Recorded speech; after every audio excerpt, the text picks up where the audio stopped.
Hello and welcome again to Every Dawn, the place where we share a thought every morning that we can take with us into the day. And I have my trusty coffee here. And yesterday I was reminded when I saw my colleague's reaction to ChatGPT. You know, we all have older colleagues perhaps who see this new wave of AI and they say, I don't understand this. This is not for me. I am old school. I do my work, the old way. I'm not going to engage with this. And this happens in every job, right? It happens in philosophy. It happens in any office job. It happens everywhere. With every new technology, it's not only ChatGPT. And perhaps it's you even, or perhaps it's me sometimes when I say, I don't want to engage with something. For example, for me, it's music. I don't engage with modern music, with, contemporary now music at all.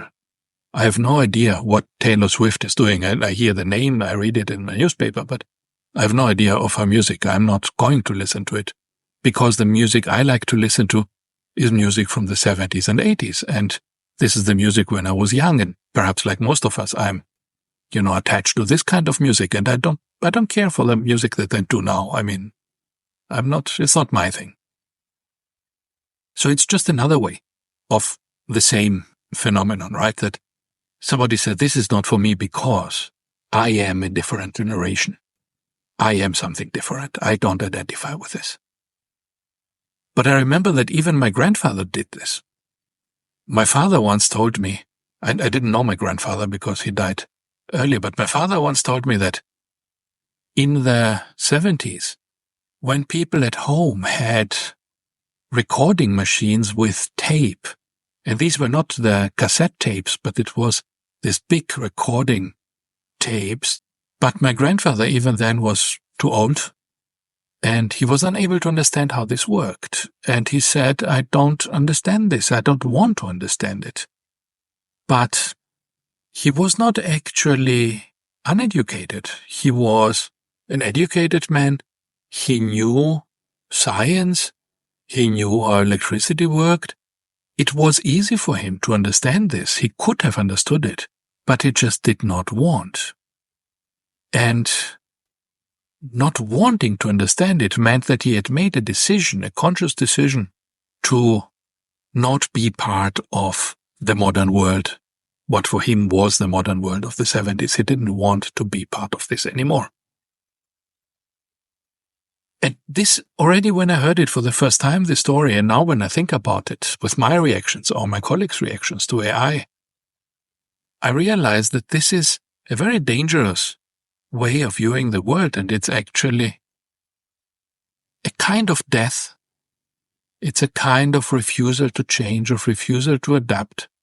And if you think of life, the refusal to adapt is actually death, right? I mean, it's the definition of death. Definition of life is adaptation to environmental conditions.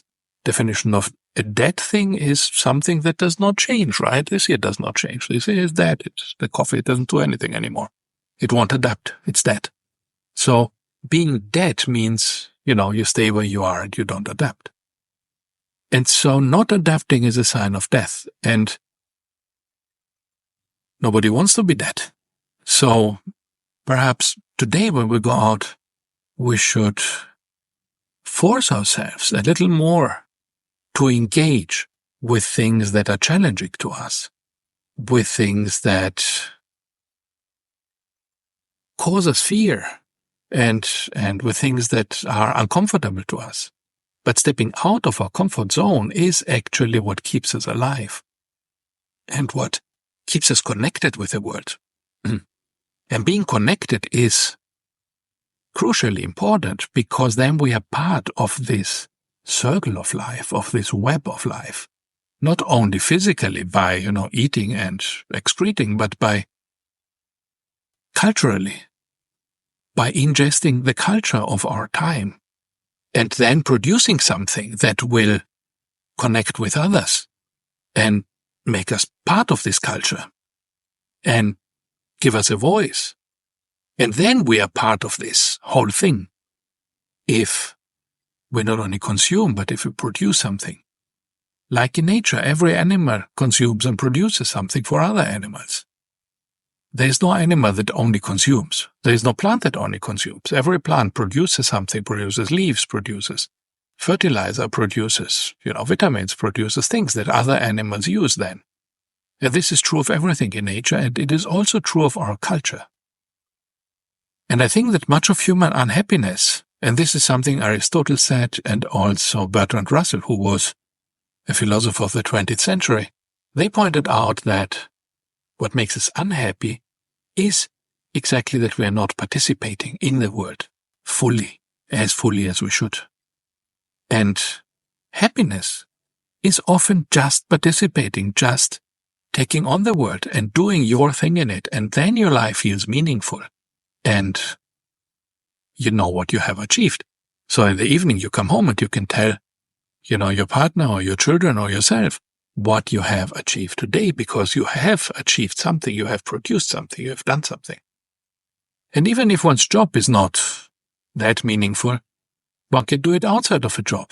Like I'm recording this now. This is not my job, but it's something that gives meaning to my life. I can do this now. What it prevents me from doing it except myself. So as we go out today, let us think of how we can be more participating in this circle of culture, in this circle of life, in this exchange of things that defines life and that gives our lives meaning. Thank you, and see you tomorrow.